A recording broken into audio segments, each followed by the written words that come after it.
Okay, welcome everyone. Thank you for coming, and I'm very happy to introduce our speaker today, Dr. Ivan Sablin, who is the acting chair of Eastern European History and coordinator of the Latinburg Research Network, the aggressor, self-perception and external perception of an actor between nations at Heidelberg University, Germany.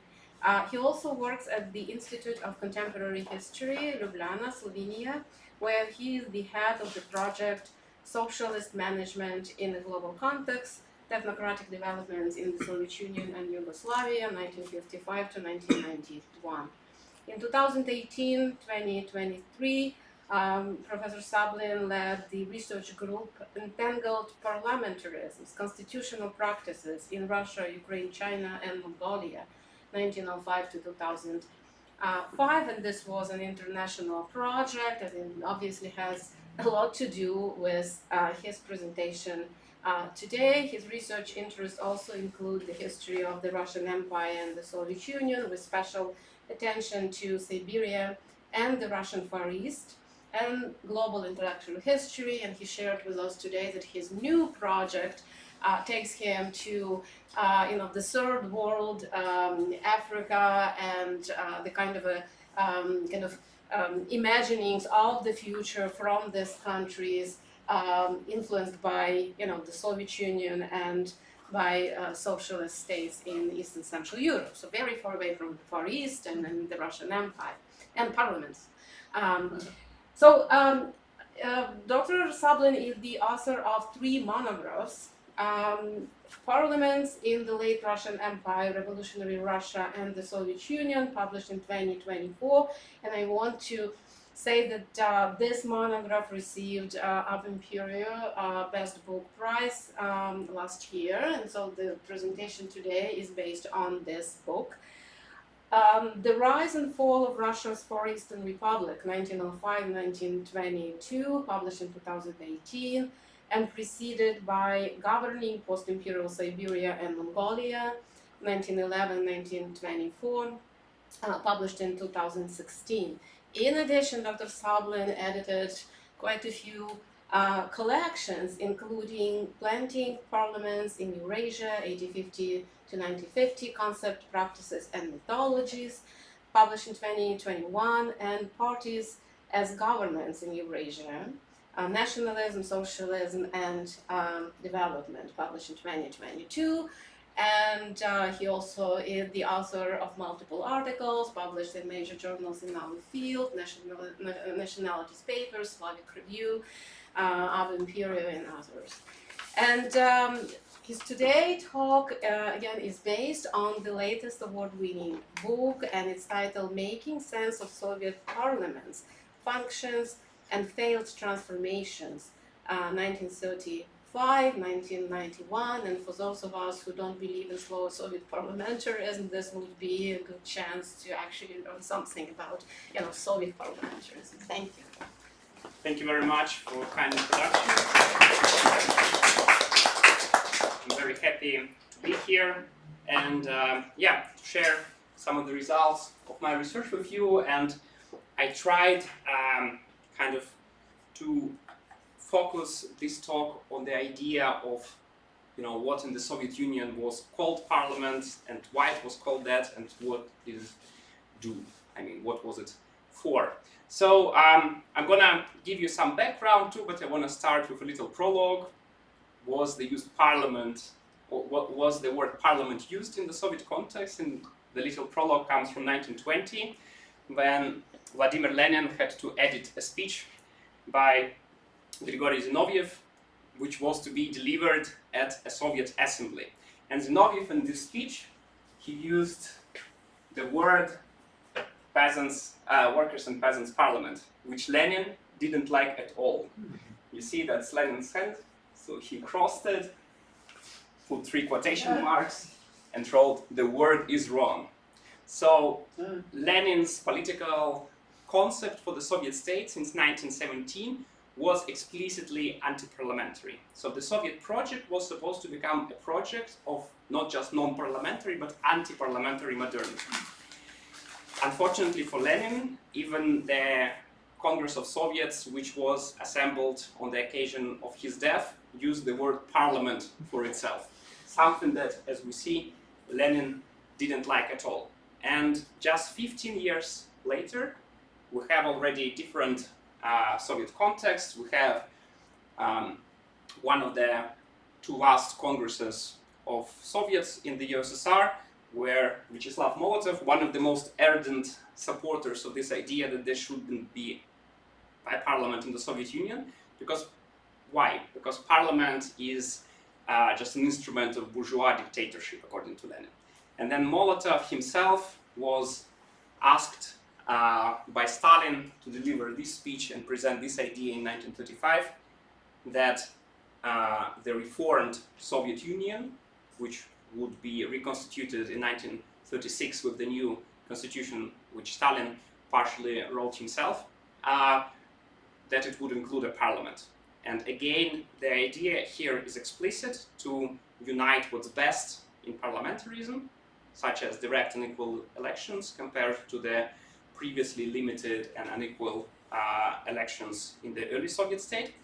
And then the idea is, again, to create a kind of Soviet parliament in the republics and an all-union Soviet parliament. So the word is being used explicitly.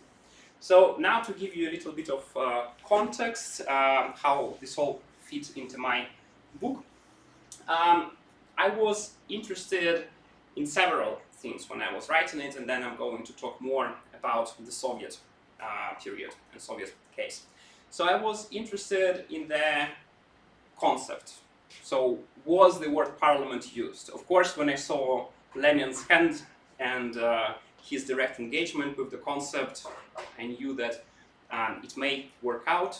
And then when the Supreme Soviet, what the Stalinist parliament was called, when it was established in 1936, the word parliament was used a lot in Soviet propaganda. So we will see why and how, but I was interested in how the concept was used, how it was defined in relation to what other concepts, and I was also interested in this idea of an imperial parliament. So the first part of the book actually pertains to the late Russian Empire and the revolutionary period, where there was this attempt to create kind of a collective sovereign instead of the dynasty, instead of the monarch, in the form of parliament. We will return to this in a few moments, but the idea of political representation was especially relevant for me. So it's different from representative government, because political representation in imperial setting implies representation from groups, that there is representation of interest and not of citizens, of individuals. Something that we will see in a way being implemented in the Soviet case. And finally, I was, for the Soviet case especially, interested in broader context. On the one hand, the Soviet parliament could not exist without Western parliaments. If you pick up any book published in the Soviet Union about the Supreme Soviet, from half to maybe 2/3 of the book will be about bourgeois parliaments and how the Supreme Soviet is not a bourgeois parliament. So it is defined in these relational terms. There is, as you will also see why, there is not so much substance in the institution itself, and it has to exist in this constant contrast with something that it is not. And at the same time, establishing kind of a parliament, to use Molotov words, was a major part of exporting the Soviet model. So this was one of the key structural adjustments in Eastern Europe, but also in East Asia, later on in Cuba, or in African dependencies of the Soviet Union. So basically this institution, which was unofficially called parliament in the Soviet Union, but quite present as such in propaganda, it had to be copied more or less in the Soviet dependent regimes. Finally, if we look at the broader 20th century history, a kind of parliament, so institution which had similar functions that the Soviet parliament, it actually predominated in global history. So if you check most recent studies in political science about political regimes and institutions, then you will see that most people on our planet actually live with such institutions as the Supreme Soviet, where they are not representative legislative institutions, but something else entirely. So my talk today will be precisely on this something else entirely. So what was the Supreme Soviet and what functions did it perform? How later Soviet elites tried to change it and why they failed. So just a very brief overview. That's the reason why if you are writing about Soviet parliament, you need to spend a lot of pages writing about bourgeois parliaments, because more or less this is the whole substance that there is in the Supreme Soviet. So it was officially called Supreme Body of State Power, so there was no separation of powers in the Soviet Union, according to the constitution. It was universally elected, as you see, until 1988, right? So the universal elections were limited during perestroika, not vice versa. Elections were uncontested, so not a single Supreme Soviet was elected in contested elections, which means one seat, one candidate. Every candidate was handpicked by the party, every. So whenever I get into discussions with my colleagues in Ljubljana, in Slovenia, given the completely different political practice of former Yugoslavia, I have to repeat that constantly. Yes, every person was handpicked. So that means that you had to handpick over 1,500 deputies. Then you had to do the same on the level of republics, and then you had to do the same on the level of regional and district assemblies. So this is a lot of the personnel of the Soviet nomenclatura.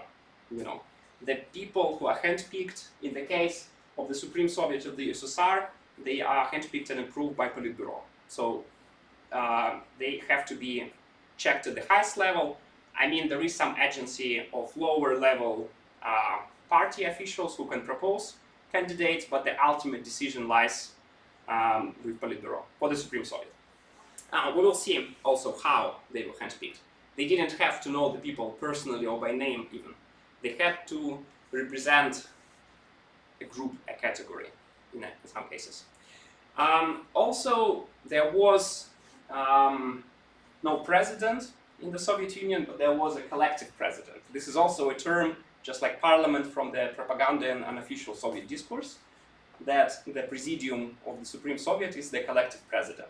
So the presidium also had a chairman, it was always in the Soviet case a man, who would be technically the highest bureaucrat in the Soviet system. For example, Mikhail Kalinin was the first such highest bureaucrat, but in practice, as you know, the head of the Central Committee, the head of the Central Committee, General Secretary or First Secretary, was de facto leader of the Soviet state. Until 1977, there was this discrepancy in 1977 when Brezhnev reconstituted the Soviet state again with his constitution. He combined the two positions. So he became the chairman of the Presidium of the Supreme Soviet, and also he remained General Secretary. However, this institution proved since 1936, when it was established by the new constitution, until 1988, it proved one of the most stable Soviet institutions in terms of functions. There was one major change in functions, but otherwise it proved really sustainable in the way it was created under Stalin. For example, there was only one instance of a dissenting vote during the entire period of its existence. Maybe you can guess, the decade when that could be. What do you think? When could there be a dissenting vote? Actually, it was the very first meeting. Mm-hmm. So, I mean, we're not taking perestroika. During perestroika, there started dissent. It was the very first meeting, and the topic was at what time each of the chambers ends its sessions. Because the people in one of the chambers felt to to be treated unfairly because their session would be ending late in the evening and they won't make it to theater and cinemas. And there was a real but short debate, and surprisingly, the person who raised this issue actually made a pretty good political career and didn't even fall victim to the purges. So, unlike the person who defended actually the plan. So, unlike the State Duma and revolutionary parliaments, there has been very little research on the Supreme Soviet. I mean, understandably, because some might say that in practical terms there isn't that much to research, but I will try to disprove that. And there has been some fantastic work by political scientists in the 70s and 80s. So Stephen White, Daniel Nelson, and Peter Vanneman, so they wrote about the functions of state socialist assemblies. And I very much benefited from their use in the institutions because they managed to outline some of the actual functions of these institutions. And they managed to show how they mattered in the sense that they performed these functions more or less successfully. As for historians, there has been very little research into state socialist parliaments in general, not just the Supreme Soviet. Here, one good example is the article by Adela Gorichova, who studied the socialist parliament in Czechoslovakia. And she focused more not on the practical functions, but more on the symbolic functions of these institutions. In my talk, I will try to combine them, kind of these perspectives, and we'll also try to combine them with the overall outlook of my book, try to combine them with imperial history. So, my key argument in relation to the Soviet assemblies is that the Supreme Soviet had functions in demonstrating loyalty to the party and its leader. We will see a couple of examples of that. Then amplifying official discourse. So it was an institution like a huge, megaphone, which repeated and then took down to the districts and localities through deputies also, whatever they were told in Moscow. And the same way it functions in committees, more or less. Then it also played a role in providing descriptive representation of the diverse Soviet population, while simultaneously integrating it into a single community. So in symbolic and discursive terms, it was supposed to show that the imperial crisis of the early 20th century was successfully resolved, that every group which could have felt marginalized now finally got full political representation. And this political representation goes along with fully universally elected parliament. So kind of this paradox that liberals and moderate socialists tried to resolve in the early 20th century. How do you ensure preferential treatment of different groups and at the same time create homogeneous horizontal citizenship? Allegedly has been solved here. And this was done through hand-picking deputies and then showing in propaganda how these particular deputies successfully, by mere presence in Moscow, successfully solve the imperial crisis. At the same time, there were practical functions, something that I called policy fine-tuning. So each deputy was an intermediary between the state and the constituents. It didn't work in a bottom-up manner, because basically deputies were selected by the party leadership.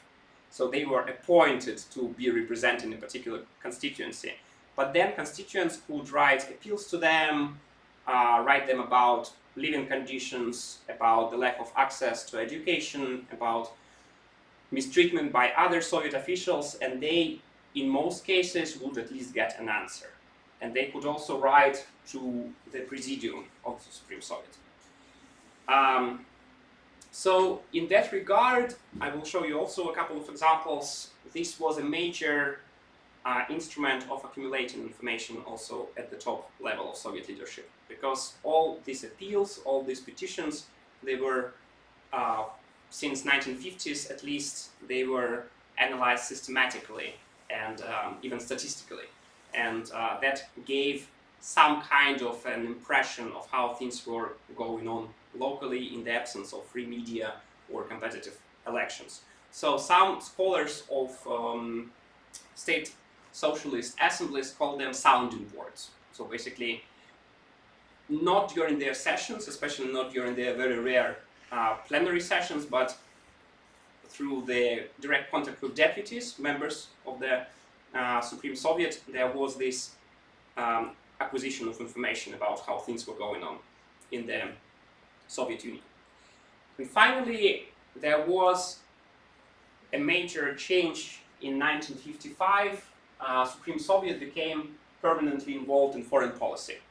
I won't stop at that now. I will show you a few examples, but it became something like a semi-official foreign policy institution of the state, with a lot of foreign contacts, and some of them, especially in the late 70s, from late 70s onward, they became also substantial. So it wasn't just symbolic kind of contacts, but they also had some concrete things that were being discussed. So let's go through some of these functions and see examples from the material.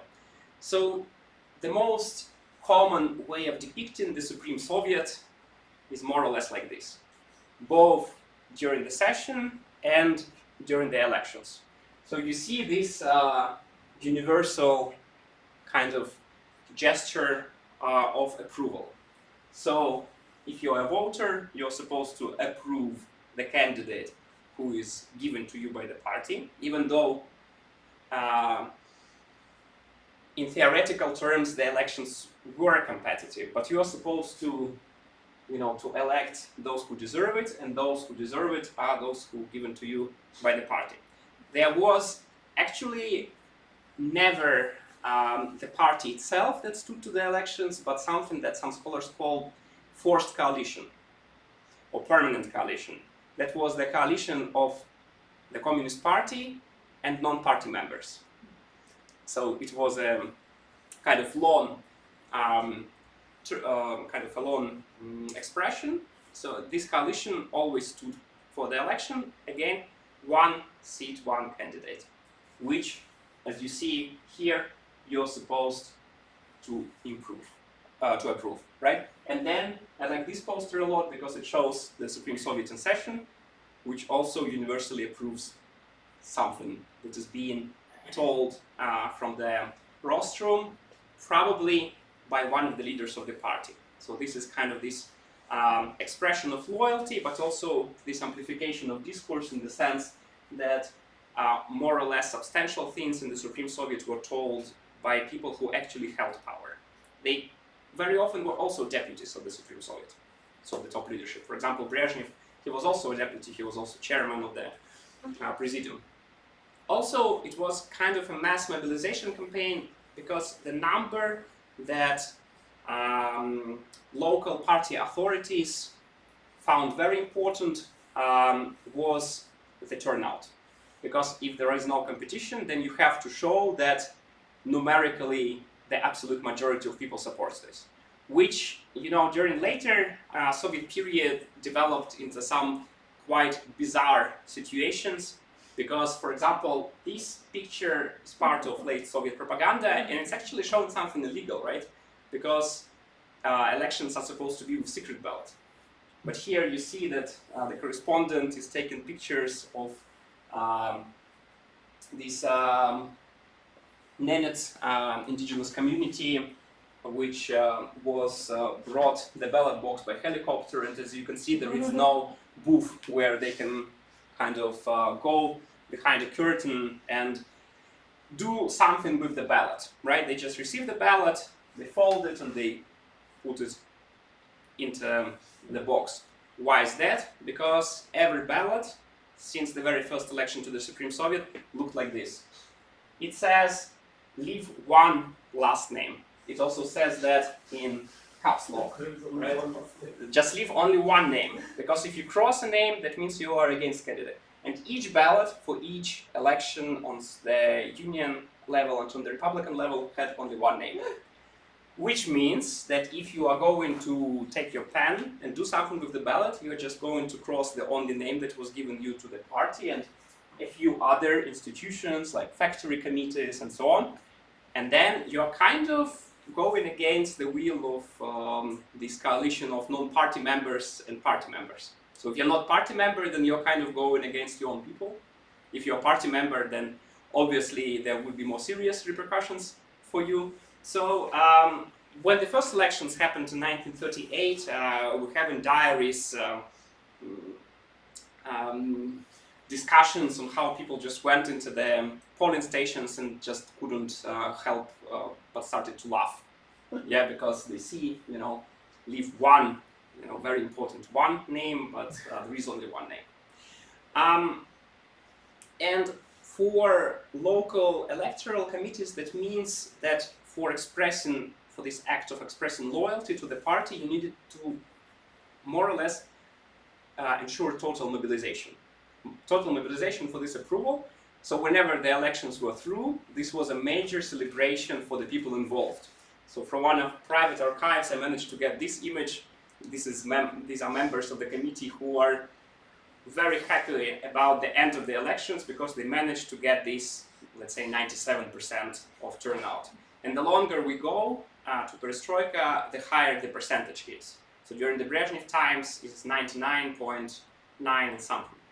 Again, this could be a peculiarity of the Soviet past, but unfortunately we have quite a few elections globally now which go exactly the same way. And this is a institution which was perfected, more or less, in the Soviet case. Then, of course, during the meetings of the Supreme Soviet, after this first unfortunate debate about the closure of one of the chambers, we have universal approval of every single point. Procedural, substantial, doesn't matter. Until perestroika, everything that is being presented is approved universally. So kind of this is this symbolic act of expressing loyalty. Also, the population was supposed to be more kind of to stay mobilized even after the elections and to celebrate the decisions. Fortunately for the population, the plenary sessions of the Supreme Soviet didn't happen more often than twice a year, and at later Soviet decades they happened just once a year. So also for a couple of days only. So basically, you didn't have to go to kind of a forced rally all the time, right? It was only once a year. But again, this was this idea of total mobilization.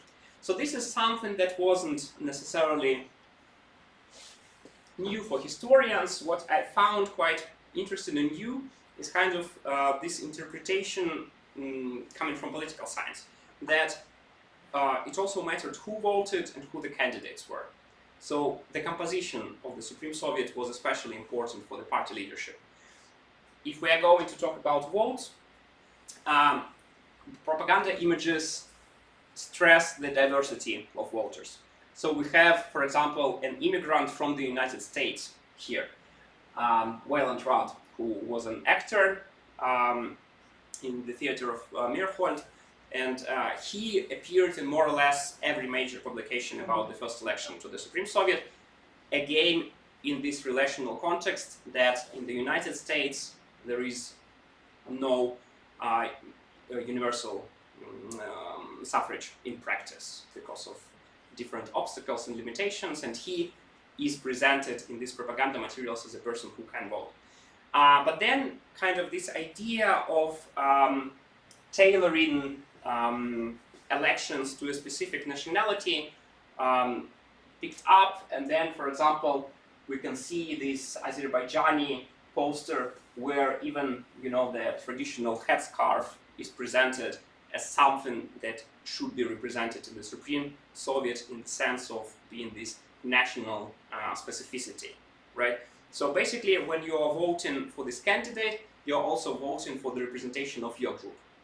And the party, kind of being the vanguard it is, already has enough seats reserved for representatives of your particular group. And then, of course, one of the chambers of the Supreme Soviet was formed by the national units the Soviet multi-level federation. And then this is the most popular way, more common way of portraying deputies. Not in the hall of the assembly, but when they do whatever else they do. And this was one of the major features that was stressed in the Soviet propaganda, the absence of professional politicians. So none of the members of the Supreme Soviet, apart from party officials, were professional politicians. So you would see really thousands of such images when a deputy of Supreme Soviet, for example,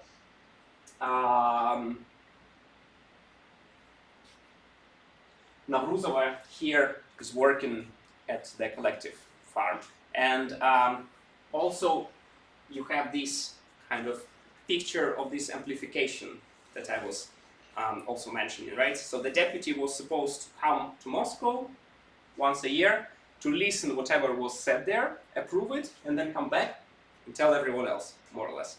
So kind of on this level, it functioned, as I mentioned, in the committees as well. There were quotas. For women, the percentage was about 20% of the total membership, and there were quotas for different professions. Already from the very first convocation of the Supreme Soviet, initially, the party leadership without Stalin suggested to include that many tractor drivers, that many milkmaids, and so on. And then Stalin kind of changed it to include also some of the party and state bureaucrats, saying that if we have only tractor drivers in the parliament, then it won't be any good.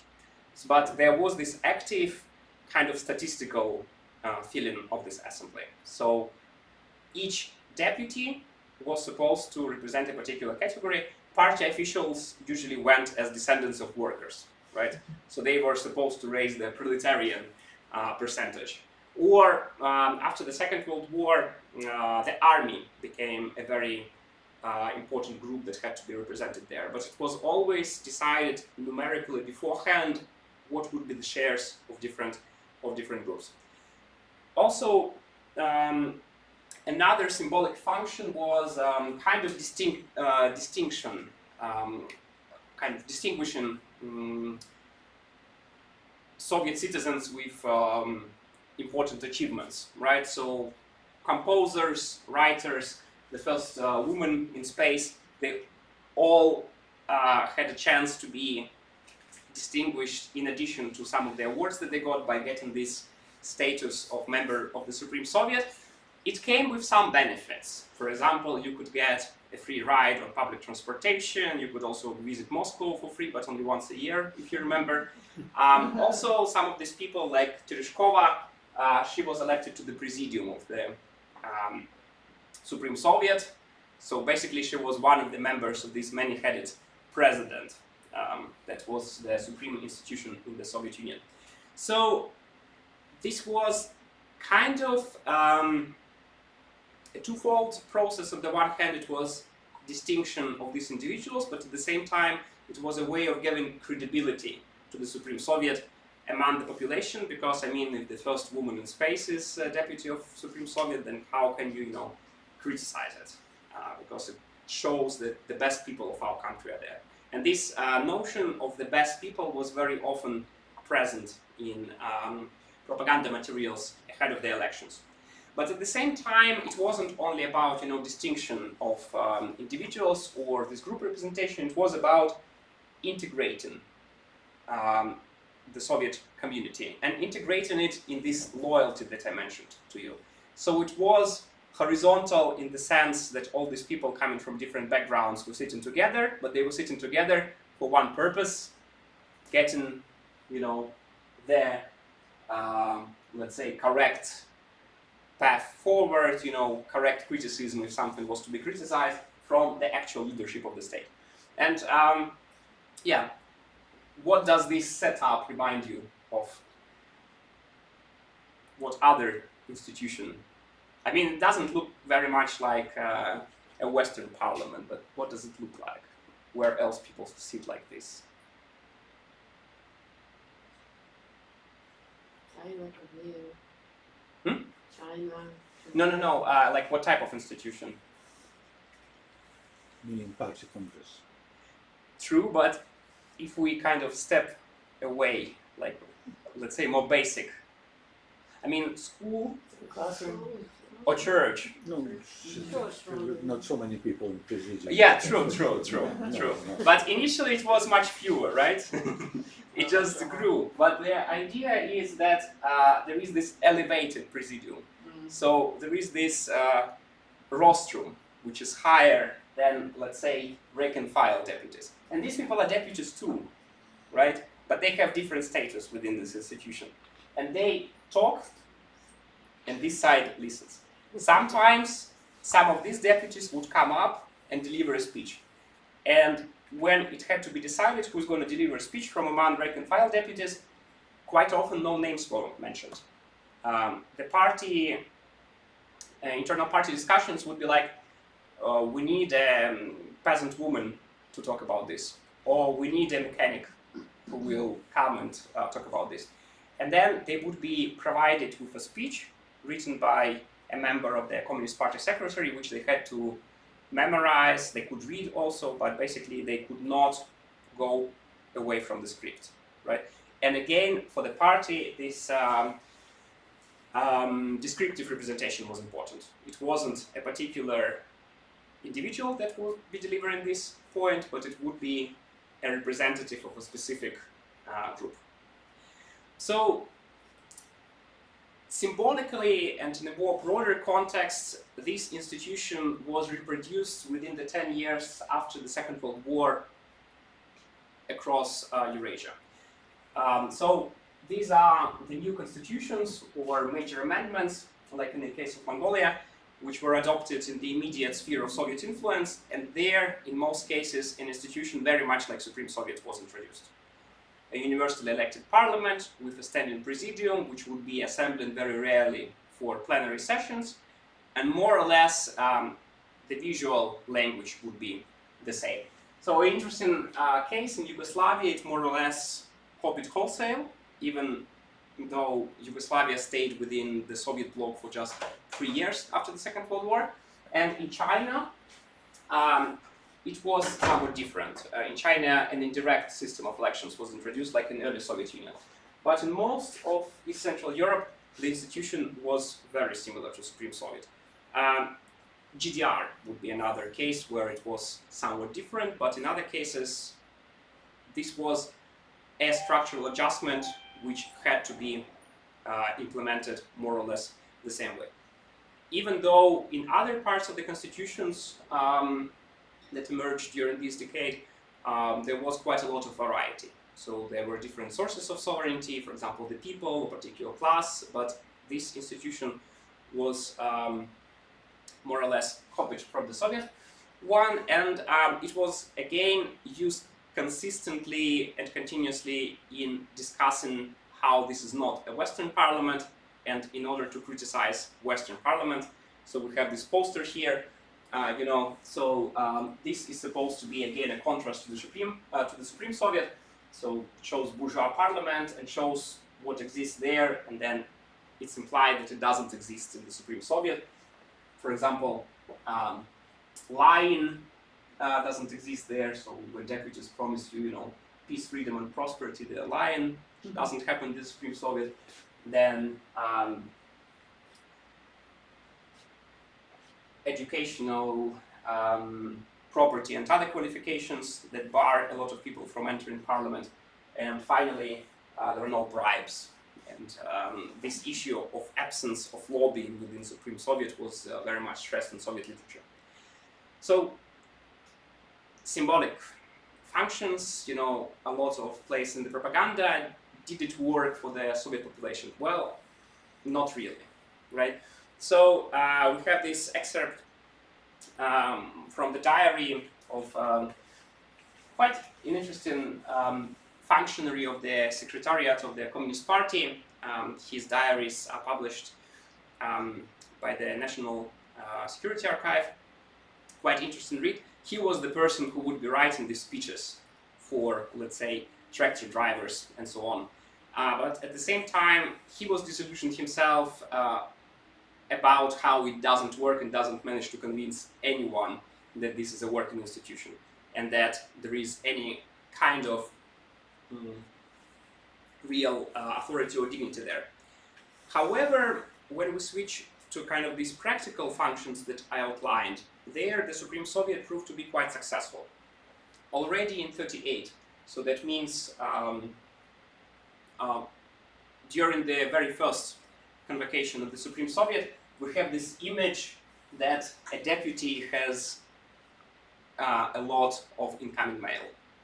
This was not necessarily a new thing. Kind of this tradition of petitions comes from the Russian Empire, but in the Soviet state it was more or less institutionalized. And you could and were even encouraged in some cases to write to your deputy, and deputies were supposed to respond to these letters. And that created a problem for those distinguished Soviet individuals who were awarded with this status. For example, we have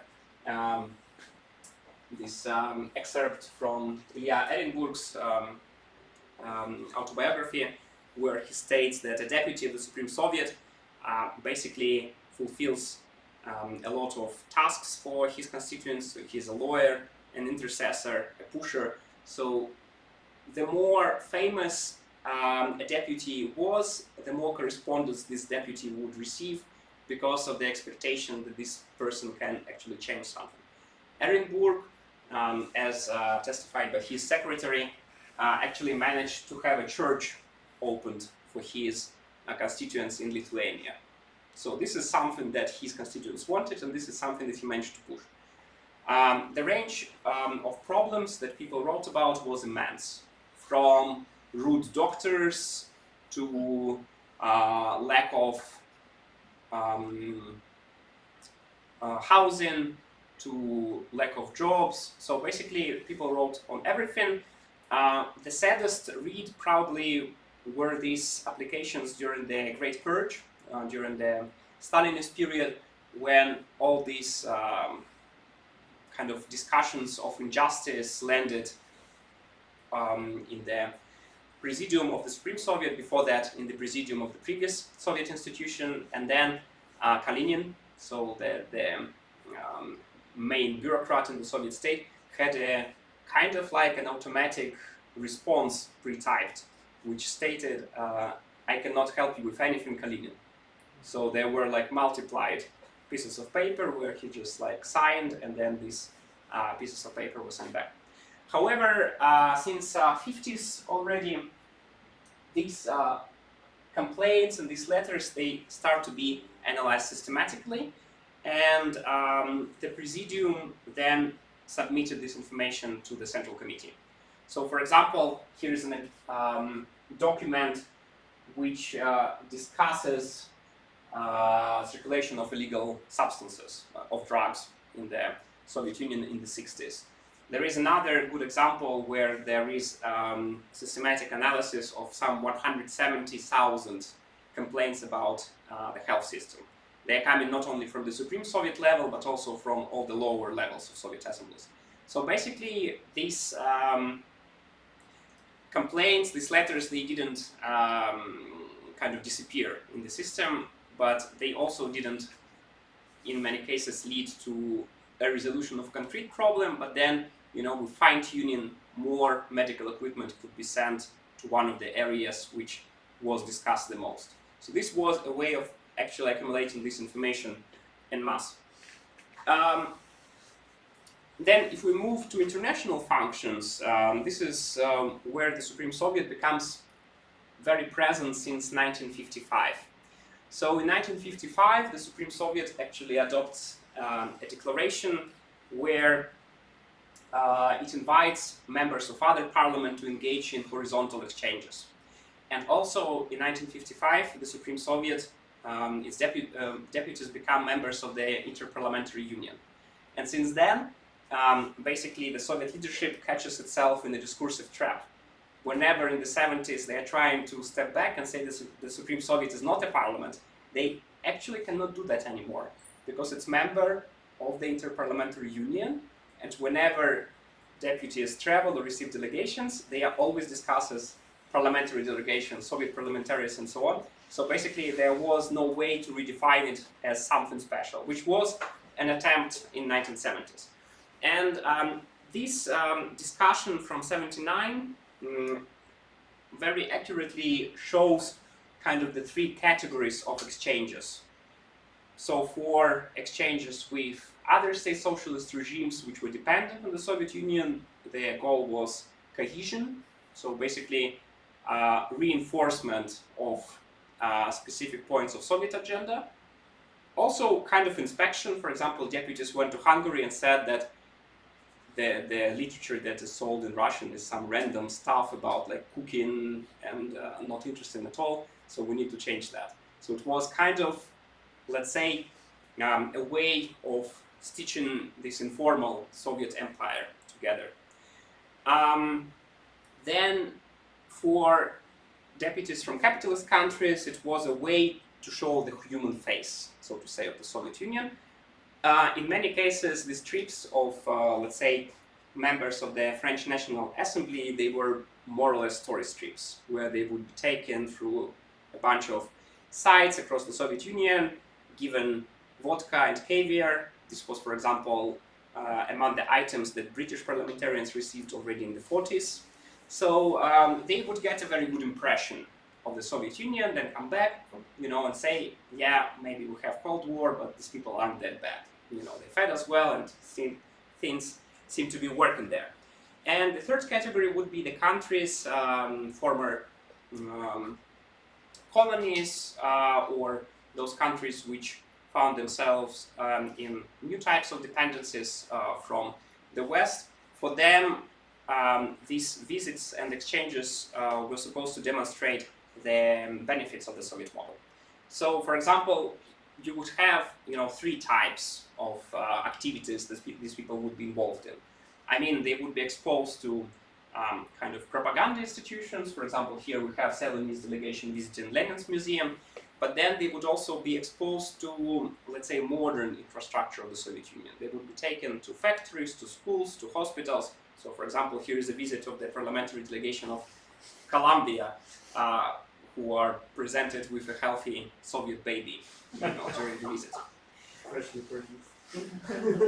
And another kind of function of these exchanges was to show, let's say, the inclusiveness of the Soviet system, and a major stop for many delegations was, for example, Tashkent, where people would be taken to a mosque.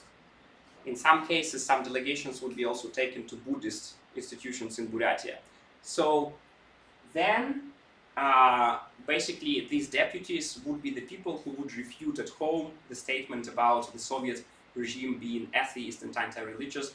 This is something I read in the sources from members of a Togo parliamentary delegation. They didn't buy any of the propaganda stuff, but they said, but we went to a mosque, so basically some of the things that we hear here about the Soviet Union are lies, because we went to the mosque and it was functioning. However, these exchanges, they weren't merely symbolic, they also had some substantial elements, because in some cases, members of these delegations also had some standing in the party. For example, Brezhnev, here on top of the elephant, before he became general secretary, he was still kind of important within the party, so he had the authority to sign treaties. So basically, during these visits, it's part of the same tour that Brezhnev made through post-colonial world. So he, for example, signed joint statement with Sudanese parliamentarians. In India, there were some agreements reached as well, right? So it was a way of, let's say, I mean, I cannot call it informal diplomacy, because from the Soviet side it was 100% formal. But from the other side, it would be seen as something informal. I mean, these exchanges, of course, the treaties would be something formal. During the, let's say, later stages of Cold War, there were also substantial discussions during such meetings. So, for example, Joe Biden, on his visit as part of the Senate delegation to the Soviet Union, also discussed matters of disarmament. I mean, the Supreme Soviet was quite flexible in this regard. a member of the Politburo who would be a deputy was still a member of Politburo, right? And substantial issues could be discussed with that person, even though this person would be present in the capacity of a deputy and not in the capacity of member of Politburo. This is when things start to look bad for internal bureaucracy. Because if there is something substantial discussed at such meetings, that means that you have to prepare everyone. And if you have to prepare everyone, you really need to write something like a screenplay for a role-playing video game. Because each possible answer to each possible question has to include a quote from the General Secretary. So you have to come up with a real dialogue tree. And then you can see again from Chernyav's diary him complaining about this. You know, like bourgeois parliamentarians, they can talk because this is their job. And we have to prep every member, including members of the Central Committee. Each of them also had to be given, you know, this dialogue tree prepared for that. And then, I mean, at some point, he also kind of asked the question if, you know, the Western parliamentarians are trolling the Soviet Union by sending so many delegations. Because this is very exhausting for people like Chernayev who have to prepare constantly. And this shows the first sign that the functions that the Supreme Soviet performed did not necessarily work well with functions of a proper parliament. Because, I mean, in a parliament, if you have elected politicians, like Chernayev himself writes here, they already can talk. They don't have to be prepped. They don't have to get these scripts prepared for them. So when we look at, you know, the two-level Soviet parliament or two Soviet parliaments that were created by Gorbachev during the 1987 reform, 1987-1988 reform, then kind of we will see that the system could not accommodate these different understandings of what parliament was. You know, the Supreme Soviet understanding and the legislative kind of representative understanding. So basically, you can see here that Perestroika created a behemoth of an assembly. So the basic level was 2,250 deputies, 2/3 elected by the population, 1/3 directly from the whole country, 1/3 from national units, and then 1/3 was appointed by different organizations, from the Communist Party as an organization, but also, for example, from the Organization of Soviet Women. There were also like some obscure organizations that were being represented because, for example, the Organization of Stamp Collectors got 1 seat in the Soviet Parliament, which of course, in the eyes of the critics of the system, kind of undermined the loyalty of this whole institution. So then this behemoth was supposed to create a new Supreme Soviet, which would be a proper functioning parliament. Now the word parliament is used in this legislative sense by the reformers within the party. So the elections were not competitive everywhere. In some cases, only candidates from the Communist Party stood to vote, but in some cases, they became competitive. So there was a real campaign, for example, in Leningrad, with multiple candidates, with proper campaigning. Here you see an activist put in a poster with Anatoly Sobchak on a bus. The competition was still within the Communist Party because this was the only party that was admitted to elections, but also some non-party members joined the new parliament. Surprisingly, this nomination from civic organizations, I mean civic like the party or the Club of Stamp Collectors, also managed to bring such people as Andrei Sakharov, who was not elected but nominated from the Academy of Sciences. What happened was that the new institution kind of reopened the field of public politics. There was real opposition in the parliament, even though most people came from the Communist Party. There was opposition within the Communist Party, the so-called interregional group of deputies, which initially was built on a coalition between the former dissidents, I mean, if Sakharov is in parliament, then we probably cannot call him a dissident anymore. Also representatives of some of the Union republics, especially in the Baltics, but also, you know, the inner party opposition, including people like Boris Yeltsin, for example. Then there was a lot of politics happening around the parliament. So the parliament was criticized for being representative of only the main party because the elections took place before other parties were legalized. Then also there were some problems about some critique about the way the parliament functioned. For example, you can imagine that to accommodate a plenary discussion of 2,250 deputies is really impossible. And then it all kind of devolved to chaos.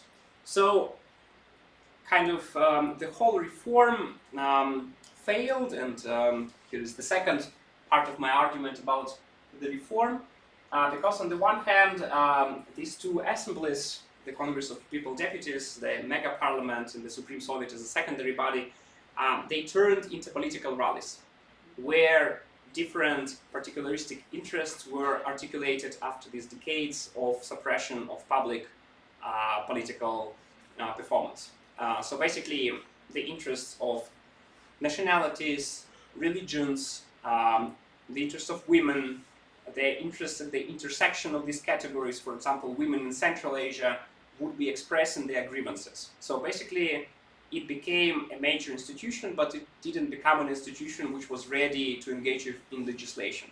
It was an institution where people came to articulate the grievances of their communities. So basically, it became something like this continuation of these complaints that were done privately to deputies, but now on the level of the whole institution. And then their attempt to build a new inclusive political community in a bottom-up manner more or less failed. Why it failed? Because the whole new institutional setup proved to be completely inefficient and unfit to resolve the economic problems. Deputies, some of the deputies, they were elected in the same logic as before. So they were not professional politicians. A lot of them had day jobs.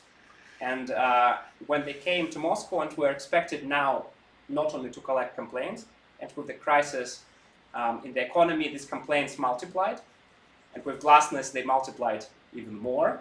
So you have a lot more complaints than usual, but at the same time you're supposed to go and read the existing laws in order to change them. Then you also need to have your old job if you want to retain it. For some people it was much more preferential than being member of parliament. And the expectations of the population were also very high.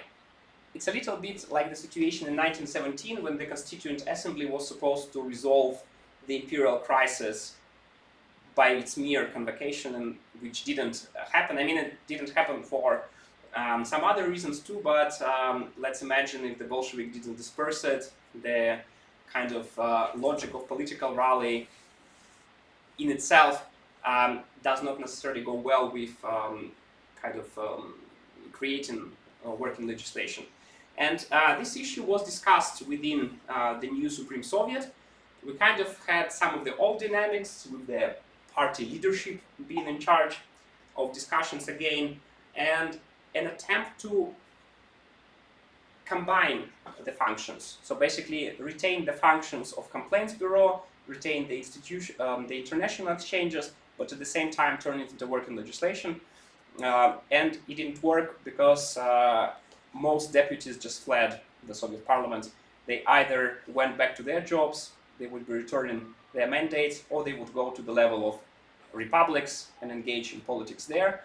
And with the months of this failure of the central institution, we have a major shift at first to the level of republics, because, I mean, you turn on TV, this is some of my also early childhood memories, and there are a lot of people complaining, and nothing seems to improve. Maybe on the level of republics something will improve. That also didn't happen, and this was a major push to this rise of new presidential regimes across the former Soviet Union. So finally, when the Soviet Union was being dissolved, the reformed Soviet parliament looked more or less like this. This is the actual session. There was also no proper quorum, and you can see that it is more or less empty. So, as an epilogue, I want to jump 100 years from 1920 and see how this institution outlived the collapse of the Soviet Union. So we have a person whom I mentioned to you as well, who actually is not only the first woman in space, but also the longest serving Soviet and Russian parliamentarian.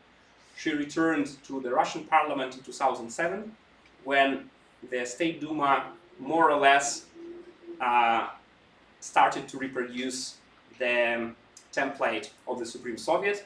And there she was also the voice who delivered, for example, the proposal of resetting the number of presidential terms after the constitutional amendments, basically meaning that Putin would have a chance to remain president for many more years to come. So in that regard, we can see that this institution, in the case of Russia, but also in many other cases globally, proved to be a very major and durable innovation of the 20th century. So thank you very much for your attention.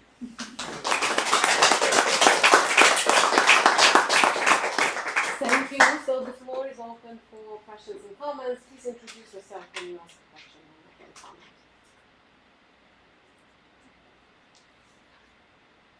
Okay. Yeah, I'm Ilya Gerasimov from Imperio. Thank you, Ivan. I have a question, very specific, which I know you kind of touch a little bit in your book, but just personally, I believe. How much did it cost? Mm-hmm. In general, people don't realize how expensive modern statehood is. So they believe that, and the separatist movement believe that it's a matter of just, redrawing borders and installing customs of your own. They don't realize how everything costs a lot of money. And for major argument against the claim that it was purely decorative institution, Mm-hmm. is that it really cost an arm and a leg. And Mm-hmm. in comparative perspective, Mm-hmm. say in different periods, comparing to others economic branches, or what was the cost of Mm-hmm. parliamentary? I couldn't find, thank you for the question, I couldn't find the exact number, but during the period of glasnost, when kind of political discussions became open, it was discussed as costing a lot of money. I would say more or less the highest point would be around 1977, before the Brezhnev constitution, which limited the number of deputies at the union level and the Republican level, and kind of scaled it back a little bit. Because before that, between 36 and 77, the number grew, and each of these people got a good salary. Each of these people got a ticket to the forbidden shops of the where you could buy stuff either with foreign currency, or you could get access there if you were a member of the party leadership. So the Supreme Soviet deputies, they also got access to this.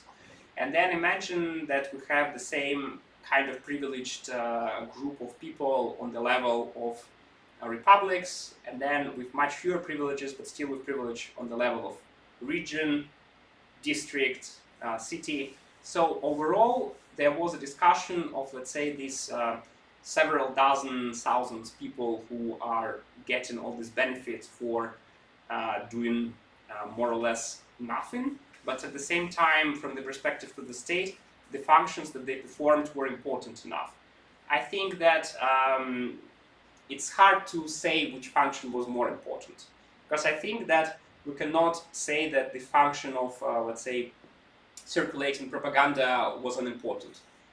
Because if you have, let's say, this, 30,000 deputies of all levels, if each of them manages to transmit some of the things that he or she heard in Moscow among colleagues, and they would be kind of having somewhat an elite status at home, then you would be reaching some people.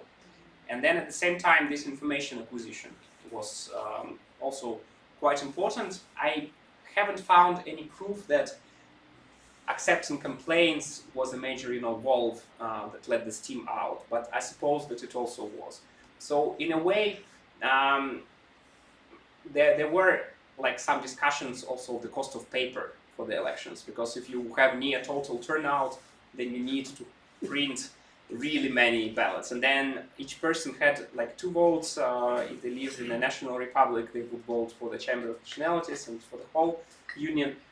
So basically, you would have like, and then you need to have some spares, like 500 million ballots alone for only one level of elections. And as you know, Soviet Union had a problem with paper. Yeah, not only ballot paper, but also with, yeah. I'm Keely Stotterhause, professor of Polish history here at UNC. I have a question about you talk about the transmission of ideas and policies from the top down and a little bit about bottom up complaints, but I'm wondering if there is any way to assess how the population felt about its representation. Did they feel, so they don't have any choice when they're voting, does participation make them somehow sense that they're part of a larger process? Is there any way to understand what that feels like both then and then continuing through even the post-Soviet period? So the population is accustomed to not being fully represented in the way that we might understand in the West, but yet they could send complaints, and they felt perhaps that there is some conduit where their concerns are known and possibly dealt with. Like, what does that bottom-up vertical negotiation look like? Thank you. I mean, I can only judge from, let's say, individual sources, some of the EGO documents that I found in this regard. My impression is that the biggest hope lay with famous people. So basically, if the party appointed a famous person to be your deputy, then you could probably even go eagerly to vote. Because if you have a famous person representing you, even though this is a representative appointed by the state, it's like they appointed legal representative, more or less, right? If it's a famous person, then the chances are high, then you can get something done. In other cases, there is one study which was done on the material from Zaporizhia region in Ukraine, that workers had more trust with worker candidates. Again, the candidates came from the party, but workers knew that if they complained to this particular person, then they might get it done. And then the study also involved discussion of how efficient they were. They were much less efficient than, you know, like people like Edinburgh, but at the same time they could achieve something. Also because of this, let's say, feeling of representing a group. And another line of research, there is a discussion of these performative aspects of Soviet elections, because Soviet elections were staged as a festival. There would be music, there would be food, also food would appear in local shops that otherwise wouldn't be there. So in this regard, this was a trade-off. So it's like sweets, yeah. And this would be a trade-off, like, yes, we can participate in this ritual, but then in return we expect that in our shop we have more sweets. And this is something that people would write about also within the party. Like, I mean, we have a problem, we don't have enough, I only remember the German word, this Lebkuchen, the pryanik in Russian. So this kind of gingerbread, yeah. We don't have enough gingerbread for the elections. That's going to be bad, right? Some things would be fixed for the election. So there were elements of this, you know, like campaigning in the Western sense as well. So elections per se, they brought some, short-term improvements. And there is again this research which says that since elections were fun, people who actively went to participate in them, they kind of chose to go and have fun. So it's a public exercise of something. So they would laugh, they would drink, so yeah. Yeah, connected to this question, so there is this study by Sergei Belcher, right, about the post-World War II Kiev and elections, and his argument is that elections were in fact meaningful beyond just performative aspect and beyond this primitive exchange for Mhm. gingerbread, because you also had this entire like army of people who would have to visit every apartment and kind of discuss things with regular people, and in the countryside this conversation would occur in Ukrainian, and the deputy from the countryside would kind of perform Ukrainian as, or maybe really be a Ukrainian more openly in like the way she primarily women dressed. And so his argument is that this was indeed a like Soviet way of participatory democracy, and he made this political claim, and I'm wondering what do you think about it, because your claim seems to be much more on the performative symbolic side. And then my second question is about kind of the general historiography of the Soviet post-World War II developments, when you have a kind of a new contract between the central authorities and Republican authorities that have acquired much more leverage. During the Second World War, they received all these refugees from occupied territories. They received elites evacuated from Moscow, St. Petersburg. They received industries, and they were in a position to renegotiate this relationship with the center. And so the national politics became much more meaningful. And it seems like in your narrative that nothing changes about this performative institution, except they acquire more like international visibility and again like performative role. But then I'm wondering whether this major shift in Soviet political sphere, whether it was reflected indeed in this institution. Thank you. Well, concerning the first question, my problem with his conclusions is the material. I mean, yes, in some cases we can say that for some individuals it really meant getting involved in, let's say, something that the propaganda called democracy. The problem for me is, of course, that it was coerced. I mean, you could go and have fun, but if you didn't go, then you would face issues. You would face reprimand at your work, and these people who came and tried to mobilize the voters, so that they get the perfect turnout, I don't know, because we simply don't know what they told these individuals. Did they listen to their problems just out of respect for old age, or did you just say, and if you don't come, you know what happens to me, for example? Yeah, so it's not necessarily direct threat, but I mean, I'm your neighbor. If you don't come, then I will have such big problems. Like I have a child who goes to the same school as you, as your grandson. So we simply don't know what happened during this process, because what we know is in the reports that they do raise this issue that I went to voters and they told me that we should have more cinema. Yeah, it's like I will go and vote, but we need more films and better films and fresher films. So this is kind of this contract. In a way, it more or less goes into this Khrushchev and post-Khrushchev idea of so it's socialist consumerism, right? So basically, we perform, we make this concession, not resisting this ideological practice, but you give us something in return. And are those deputies able to introduce legislation? Like they get these complaints from the population, but what could be the conduit de facto? No, nothing happened. Very passive. Nothing happened at the level. But do the voters not know that? Yeah, they knew that. But what the deputy could do, they could appeal directly to a specific ministry. They could appeal to prosecutor's office. They could appeal to, let's say, leadership of a university. So they could get in contact with the executives, and the executives had to respond them. And the more famous the deputy was, the better chance was of getting the response. And well, concerning the, let's say, dynamics between Union republics, in the case of the Supreme Soviet as the whole body, no. It really was a very stable institution. The discussions followed the same pattern, like how many representatives of that republic or that republic we have. So it started like started later on, it ended with that, with this mandate commission, right? but it was about like who is represented there. There were some attempts to change that on the level of regional Soviets, or the regional Supreme Soviets, not regional Republican Supreme Soviets.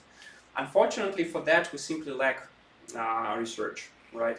Because we know that in the case of Azerbaijan and in the case of Lithuania, there were some real attempts to change something within presidiums of this Supreme Soviet.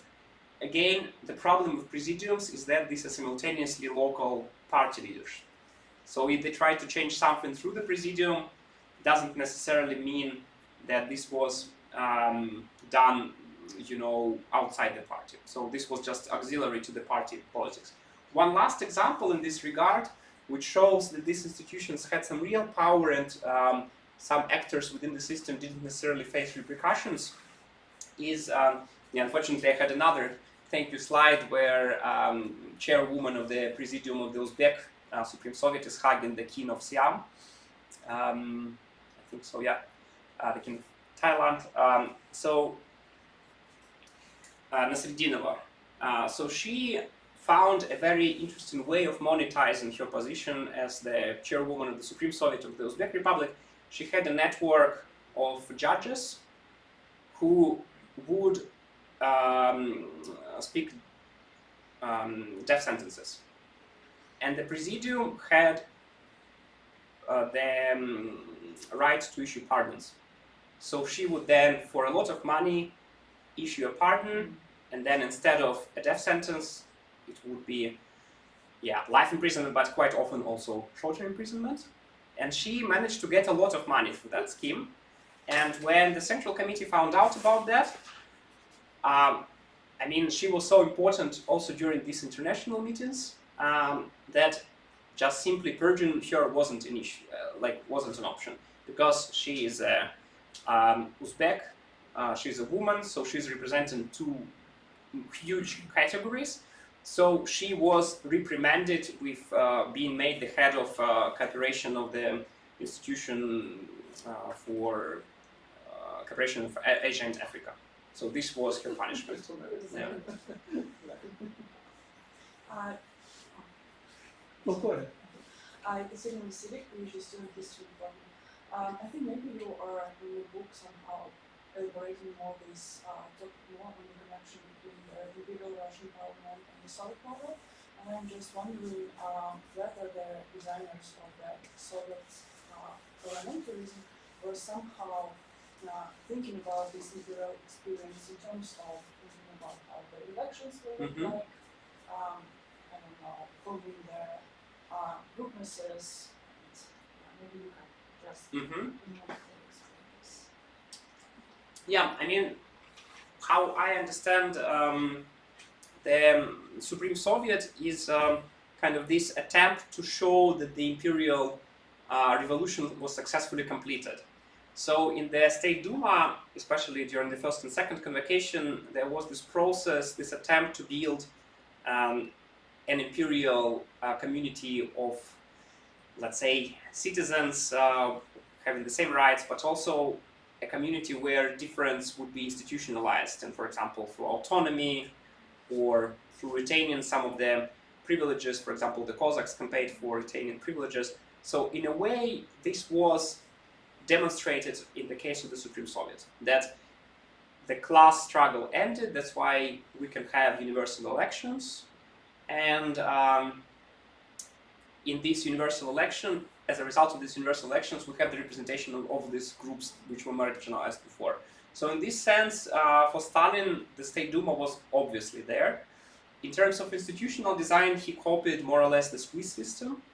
I mean, literally copied, because in his library, we have a collection of constitution where he just outlines the names of the Swiss chambers and just transports them. I mean, he does that even earlier with the first Soviet constitution, of which he was a major architect as well. There is also, you know, like two councils, one more or less political representation, another one is representation of citizens, so he does that, yeah.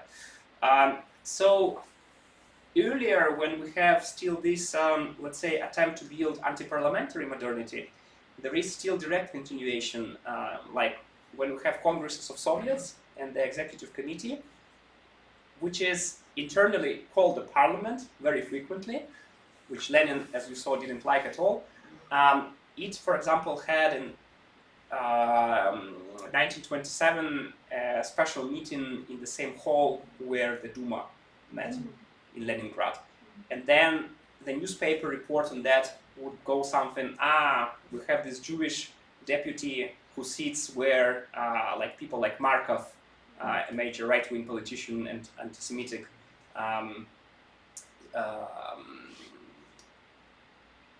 author in the Russian Empire, said, haha, this is so amazing. So really, like newspaper report goes like this, showing like how, again, this parliament is better than the bourgeois parliament located in the past, meaning the state Duma. Chuck Stein, Little Northeastern Illinois University, I teach history at Broad. I had one follow-up question to Q's question and one to the previous question. That is, I mean, we think of in the U.S. Congress, if I can take the example, that you write your member of Congress so that your ideas are represented in some way. So and that certainly is a function. But there's also what constituent services. That is where the representative or senator can intervene in the federal bureaucracy in your favor, perhaps. Now, you had said in answer to Q's question that this was possible for members of the Supreme Soviet. Did it happen very often? Did it happen very successfully? Do you have a sense of what that pattern would be? That is, not representing an idea, but I'm having trouble getting my son out of the army, or I'm having trouble getting, can you help me? I'm having trouble getting a passport renewed, something like that. The other question: why the Swiss Parliament in particular? It is pretty random. Yeah, I don't know. But that's not what I was expecting. Yeah, for the first question, I mean, it depended on what people asked for. So if they asked about resolving some clear, let's say,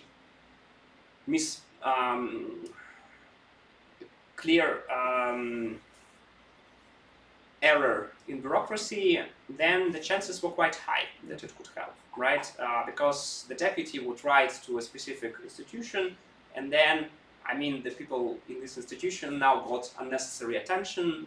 They don't want that. So if their deputy was a party member, and most of them actually were, like about 75 to 80% were actual members of the Communist Party, then of course they could also take it up in the party circles. Depending, of course, like what rank they had in the party. So in that regard, I mean, this was a fusion. I mean, this is something that still seems to work in the case of the State Duma.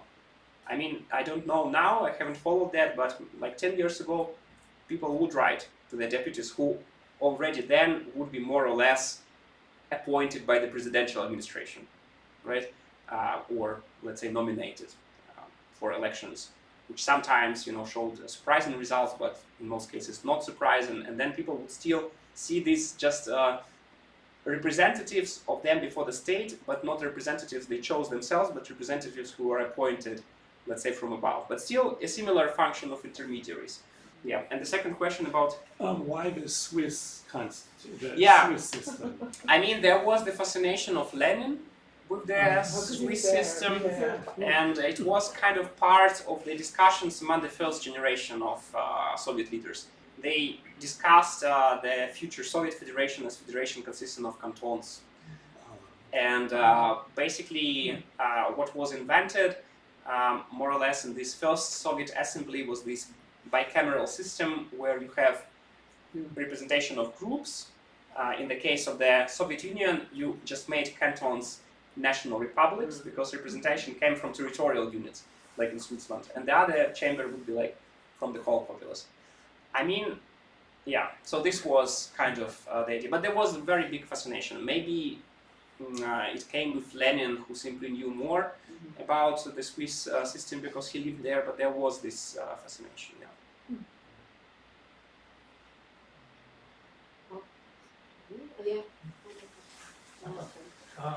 Alexander Korvin, history question. Thank you for your presentation. We already spoke a little bit from what you have from the bottom up, also a lot about top-down action. My question is about whether there was such thing as deputatskие naказы, it's like instructions to deputies by voters, and if they were sort of orchestrated, like they were created somehow, pre-conditioned, pre-prepared. How did it work? So once again, this emulation of collective control over the parliament. Because as far as I remember, at least this is how I was told back then in the university long ago, that a big part of the propaganda was that how Soviet parliament is different, is that deputies are controlled by people, and once immediately elected, they can, like in the West, they can do whatever they want, not in the Soviet Union. Is this how it worked? So there was this notion of imperative mandate, so deputies could be recalled, and some of them were recalled, but they were not recalled by the voters, they were recalled because they were purged during the Stalinist purges, right? So in that regard, the instrument worked, but not the way it was shown in propaganda. As for, instructions, we have these formal gatherings, for example, the clock factory, or the train depot, or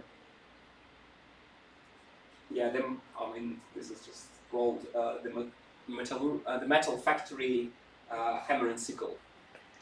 So these are meetings of voters which formally nominate Kosygin, the prime minister, if we use the Western term of the Soviet Union for many years. So he's nominated not by the party, but he's nominated by these meetings, and whatever is discussed at these meetings is kind of the instructions. The problem is that usually Kosygin would come to these meetings and kind of give the instruction to himself, and then this instruction would be approved by whatever the people are saying. And his instruction would come from the secretariat, so he probably wouldn't write it himself. So I would suppose that Brezhnev would kind of sketch some ideas, but the final text in most cases would be prepared by the clerks within the... so basically it's the party writing these instructions again. So it's a really top-down system, right? But in many ways, right? Okay, but then like it's so many deputies, so it was this very... How diversified was this innovation? Like, did they try to tailor it to look... Well, like, for example, a candidate who is not Kosygin, let's say a milkmaid, she receives kind of this speech from, probably would be prepared by regional party organization. And then there she promises that there will be more kindergartens. Will people disagree with it? Nah, unlikely, right? Of course, if you disagree, then you will have other kind of problems. So it's a way, kind of the instructions, they had some substance which was attractive to the people, but at the same time, the process was really not coming from the people, right? It was coming from the party. But the party, being the vanguard of the people, in this ideological sense, was already one step ahead, knowing what people want, and then telling that to people, and the people would be like, yeah, sure. And then they would write, of course, but also more gingerbread. Kindergarten will never materialize. Yeah, sure, I know. Well, on this optimistic note, thank you so much. Thank you so much.